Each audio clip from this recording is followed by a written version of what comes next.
actualizar y clarificar que la competencia de educación y salud está en el gobierno central y debe estar en su totalidad en lo que es infraestructura y el mantenimiento de la misma, tanto en salud y educación, ya que eso va a permitir desde la planificación central realizada tanto para el Ministerio de Salud como para la Educación, puedan coordinadamente, se puede realizar toda esa infraestructura en los territorios. Seguridad social, 4.9. Corresponde a los artículos 14 y 15 de la solicitud de enmienda constitucional, artículo 14. En el artículo 370 agrégese al final un inciso con el siguiente texto. El Estado garantiza el pago de las pensiones jubilares de los miembros de las Fuerzas Armadas y la Policía Nacional. Artículo 15. En el artículo 372, al inicio del segundo inciso, sustitúyese la palabra provisionales por la palabra previsionales. Sobre la enmienda al artículo 370 de la Constitución de la República, el arquitecto Fernando Cordero, ministro de Defensa Nacional, manifestó en su intervención ante el Pleno de la Comisión Especializada Ocasional para el Tratamiento de la Solicitud de Enmienda Constitucional.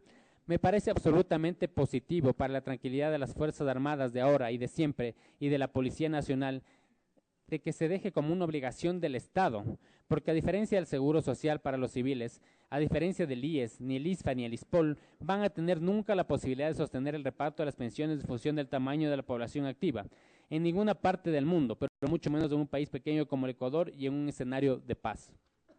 Es absolutamente correcto que el Estado asuma el pago de cualquier diferencia, porque además deberían saber todos ustedes, si no lo saben ya, que a diferencia de los civiles, las Fuerzas Armadas pagan el 23% de su haber militar. 23% significa 2 veces y media de lo que pagamos los civiles. Esto es difícil pedirles a ellos una contribución adicional. Si es que eso se va a dejar así y eventualmente en una ley, esa diferencia hipotética debería ser cubierta por el Estado y creo que la enmienda está en la dirección correcta. Respecto a la enmienda que sustituye la palabra provisionales por previsionales, obedece a que el sistema de seguridad social ecuatoriano tiene como característica la previsión de contingencias cuando éstas llegaren a suceder. El término provisional se encuentra relacionado con la noción de temporalidad y es ajeno al sistema de la seguridad social. En este sentido, la propuesta de enmienda establece el término correcto dentro de la norma constitucional. El doctor Leonidas Carrión, prosecretario del Consejo Directivo del ISFA, manifestó: me permito, señores asambleístas, dar lectura al concepto de retiro militar. Es el derecho adquirido de los militares en servicio activo al cesar en sus funciones de manera honrosa, al ocurrir alguna de las causales previstas en la ley. Por lo tanto, eso difiere ostensiblemente con las pensiones jubilares que las entrega el IES. Otra parte, únicamente se garantiza el pago de pensiones de retiro. Es necesario que dentro del régimen especial de seguridad militar se garantice también financiamiento de demás prestaciones sociales como son la invalidez, la muerte, cesantía, vida, accidentes profesionales, motor y enfermedad y maternidad, ya que se está garantizando únicamente las pensiones personal, militar y policial, más no las pensiones jubilares o de retiro en el caso nuestro del sistema, jubilar del sistema de seguridad social general. A nombre del ISPOL interviene su director general, coronel Enrique Espinosa de los Monteros. En su inciso tercero dice: el Estado garantiza el pago de las pensiones jubilares de los miembros de las Fuerzas Armadas y la Policía Nacional. Aquí una reflexión. Cuando nosotros hablamos del pago de las pensiones jubilares, estamos hablando específicamente de una parte de lo que son las pensiones. Yo les pregunto, ¿dónde dejamos las pensiones de Montepillo, de invalidez, de viudedad, orfandad, discapacidad, y otras que tiene el ISPOL y otras que tiene el ISFA? Entonces viene nuestra propuesta con este antecedente, debería decir, siguiente lámina: el Estado garantiza el pago de las pensiones jubilares y demás prestaciones consagradas en sus regímenes especiales. Esa vendría a ser prácticamente nuestra solicitud. Comunicación como un servicio público, 4.10. Corresponde al artículo 16 de la solicitud de enmienda constitucional. Artículo 16. En el artículo 384 agréguese como primer inciso el siguiente texto: la comunicación como un servicio público se prestará a través de medios públicos, privados y comunitarios. ¿Cuál es el mejor gobierno? ¿El de las leyes o el de los hombres? Durante décadas, tanto a nivel mundial como Ecuador, se creyó que bastaba mantener un Estado liberal clásico, también conocido como Estado liberal de derecho, el cual nació contra un régimen absoluto y procuró someter sus actuaciones a la ley, dando como resultado un Estado defensor de los derechos individuales, pero dejando de lado los derechos sociales. Como precursor de la idea del Estado social suele citarse con razón a Lawrence von Stein, quien en 1850 escribía que había determinado la época de las revoluciones y de las reformas políticas para comenzar la revolución y reformas sociales. Este nuevo Estado dejó de lado los excesos de esta organización liberal que reconocía únicamente los derechos individuales, casi como absoluto, y produjo el advenimiento del constitucionalismo social, que promueve y reconoce derechos de segunda generación o económicos, sociales y culturales. La transición de un Estado liberal hacia un Estado social de derecho ha significado por parte del Estado cambiar su función de simple árbitro de las relaciones sociales para participar protagónica y efectivamente en los asuntos públicos y de interés general. El Estado social de derecho no anula el Estado liberal clásico, sino que lo perfecciona, utilizando sus posibilidades y su desarrollo para resolver sus problemas irresolutos. Es así que el modelo de constitución de un Estado social de derecho trasciende en la sociedad, pues conlleva de suyo la demanda de la satisfacción de los derechos sociales mediante prestaciones o actuaciones positivas del poder público, que en la mayoría de los casos deberían solventarse mediante la prestación de servicios públicos y con recursos del erario estatal. Por ejemplo, proveer servicios de salud, de energía eléctrica, asegurar la educación, sostener el patrimonio cultural y artístico de la comunidad. Sin embargo, la actuación del poder público para hacer efectivo determinado derecho no debe confundirse con el derecho mismo, de tal modo que no cabría comparar el derecho humano al agua con la provisión del servicio público de agua potable. Lo propio se puede decir sobre la salud, educación y de tantos otros derechos que se hacen efectivos mediante prestaciones estatales y privadas. La comunicación es un derecho humano, reconocido por el Estado ecuatoriano, pero que se hace efectivo con la prestación del servicio público, el cual no es privativo del Estado central, sino que reconoce también a otros actores. Es así que el artículo 384, inciso segundo, reconoce a la comunicación como un sistema conformado por las instituciones y actores de carácter público, las políticas y la normativa, y los actores privados, ciudadanos y comunitarios que se integren voluntariamente a él. Se debe desentrañar el significado actual del servicio público, que evidentemente se diferencia de las concepciones clásicas. En el derecho administrativo clásico, el servicio público proporciona una noción de base relativamente simple, pues la definición material y de definición formal en el estado de la sociedad de aquel momento casi coincidían. Se podía tomar la palabra servicio público en uno u otro sentido. Un servicio público era siempre una actividad de interés general desarrollada por la administración.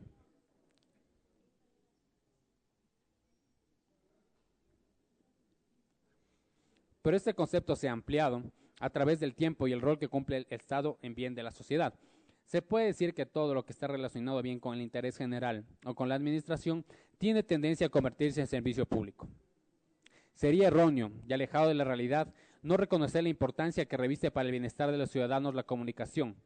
El reconocimiento e inclusión de los derechos de la comunicación en el ordenamiento jurídico, tanto en la Constitución como en la Ley Orgánica de Comunicación, es sin duda un gran avance en el proceso de democratización de la comunicación.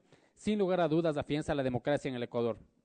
La Revolución Ciudadana, desde el año 2007, ha asumido el rol histórico de lograr que los bienes y servicios que concretan el ejercicio de los derechos constitucionales dejen ser privilegio de pocos y se extiendan con cobertura y con calidad a la gran mayoría de ecuatorianas y ecuatorianos.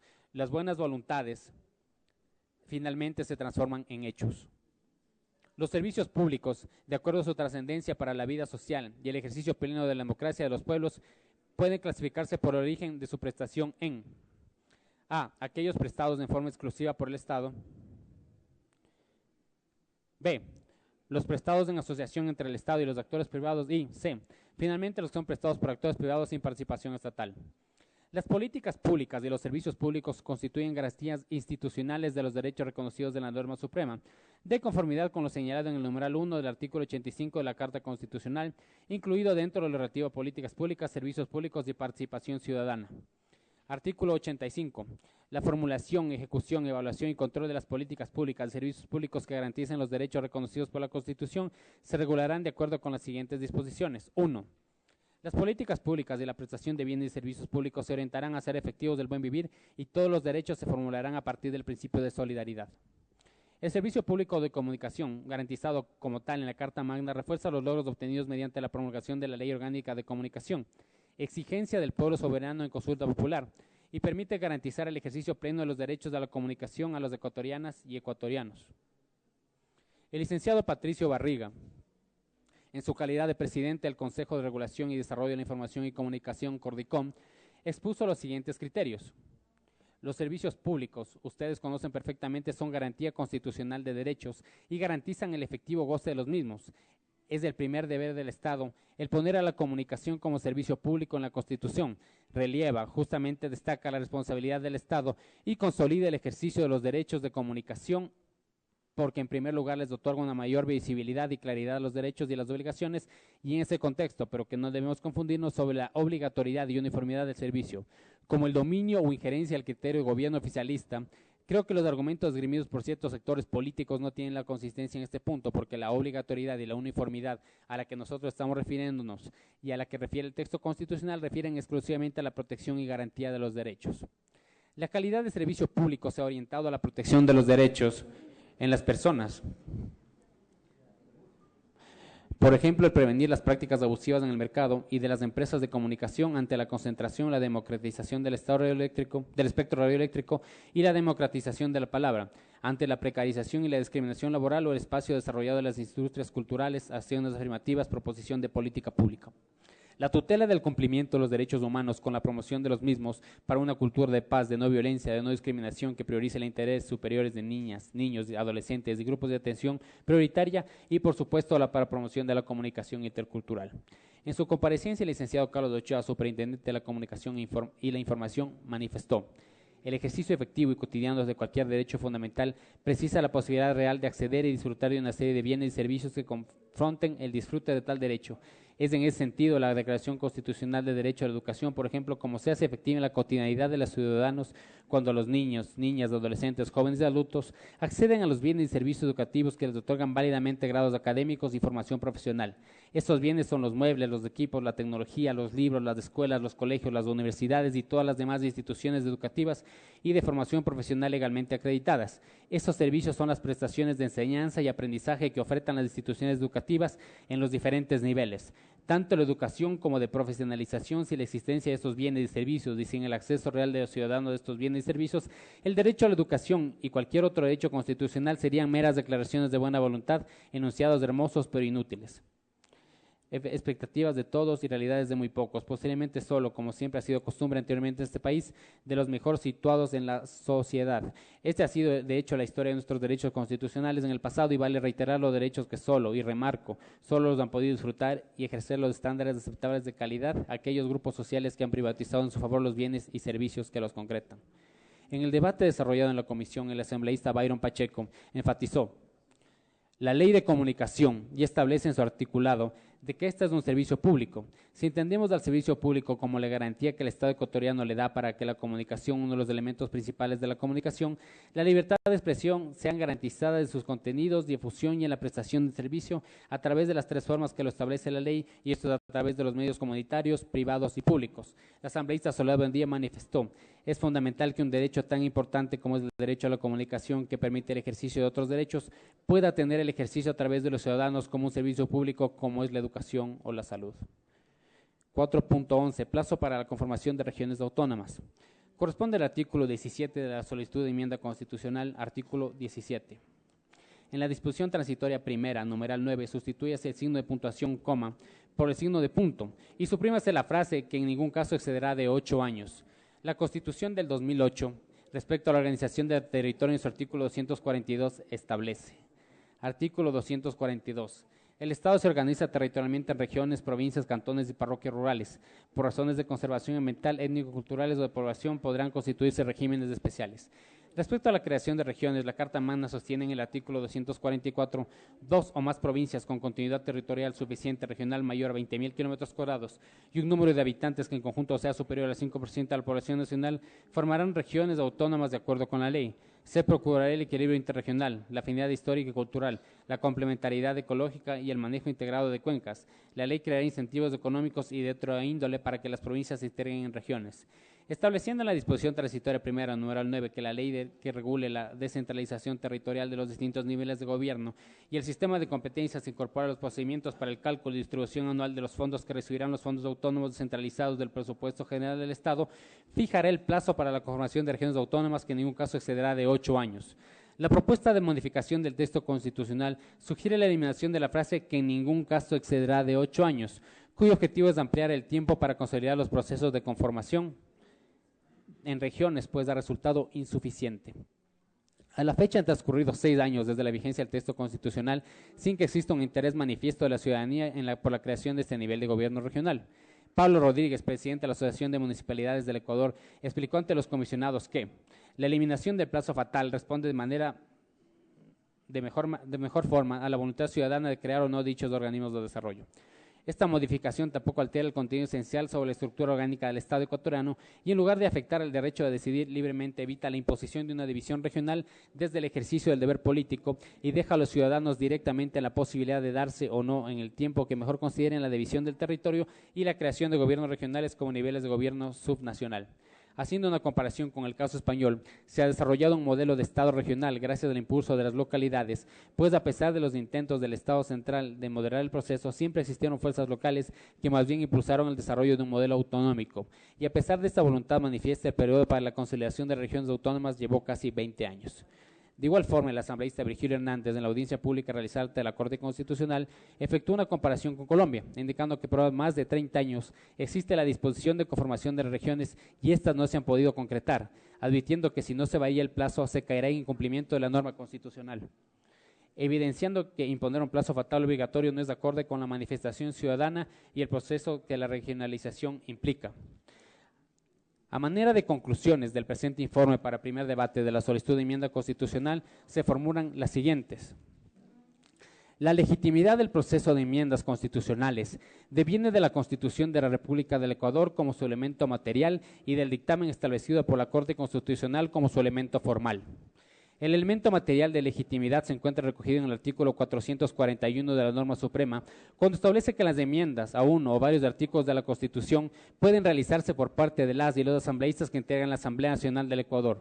Cuando estas modificaciones no alteran la estructura fundamental de la Constitución, el carácter y elementos constitutivos del Estado, que no establezcan restricción a los derechos y garantías, o modifican el procedimiento de reforma de la Constitución, el poder constituyente que consta en la Constitución del año 2008, estableció las reglas para la modificación constitucional aprobadas de forma mayoritaria por el pueblo soberano, autorizando al poder constituido derivado a mejorar los textos constitucionales para responder a las realidades nacionales y precisar un mejor ejercicio y empoderamiento de los derechos y garantías constitucionales.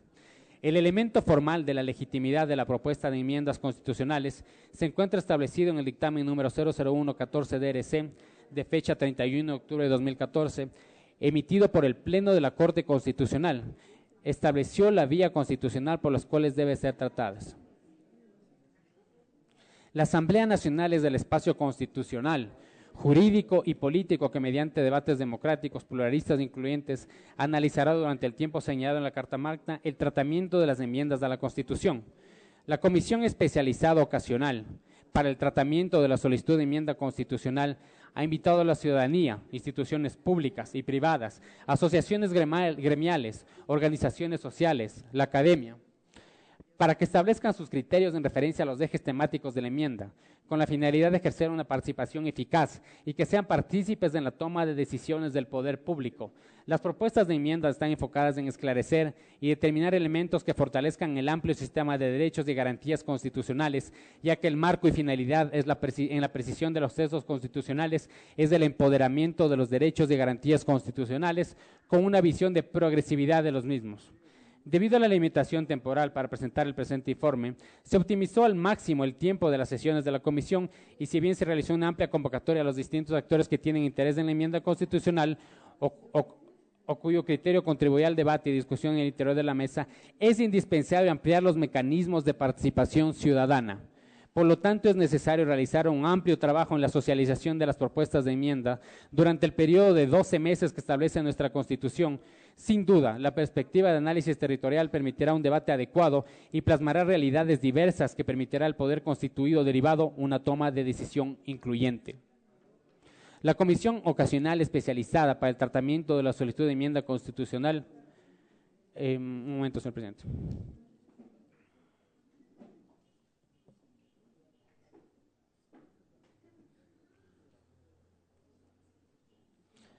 Respalda y ratifica fehacientemente el texto de las propuestas de enmienda constitucional que han sido objeto de análisis en el presente informe.